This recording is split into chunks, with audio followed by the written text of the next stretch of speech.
আকরাবিন, ও নবী আপনি নিকটাত্মীয়দের সতর্ক করেন, দাওয়াত দেন।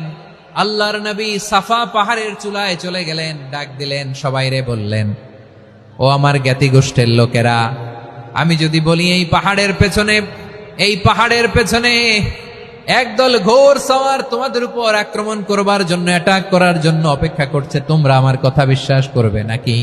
এলাকার লোকেরা বলল, অবশ্যই বিশ্বাস করব। বিশ্বনবী বললেন, আমি যদি বলি পাহাড়ের পেছনে একদল ঘোড়সাওয়ার তোমাদেরকে অ্যাটাক করবে, বিশ্বাস করবা? আকুনতুম মুসাদ্দিকিয়া? এলাকার লোকেরা বলল, অবশ্যই বিশ্বাস করব, কারণ মা জাররাবনা আলাইকা ইল্লা সিদকা, মুহাম্মদ আমরা জীবনে তো কোনোদিন তোমার মিথ্যা বলতে শুনি নাই, তো তুমি যাই বলবা তাই বিশ্বাস করব। We have never ever experienced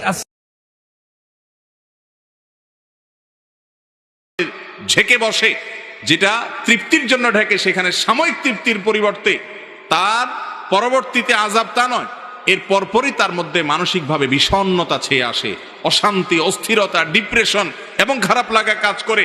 সে নিজেকে খারাপ মনে করতে করতে একটা পর্যায়ে আল্লাহর রহমত থেকে পর্যন্ত নিরাশ হয়ে যায়। এই জন্য পর্নোগ্রাফির এই ভয়াবহ কাজের ভয়াবহতা এত বেশি যে গোটা দুনিয়ার জীবনটাকে ধ্বংস করে দেয়, আখিরাত ধ্বংস আছেই।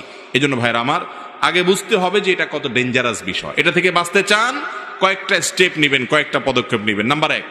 এক নম্বর পদক্ষেপ হলো যে এটার মাধ্যমে আপনার ভবিষ্যৎ ধ্বংস হয়ে যাবে, আপনার পারিবারিক জীবন, দাম্পত্য জীবন শেষ হয়ে যাবে, আপনার কোনো কিছু ভালো লাগবে না, বিষণ্ণতা, বিষাদের মধ্যে আপনি ভোগ করবেন। এটি নিশ্চিত জেনে রাখবেন, এই ভয়াবহতা মাথায় আপনি ভালো করে ঢুকিয়ে রাখেন, সহজ হবে আপনার বেঁচে থাকা।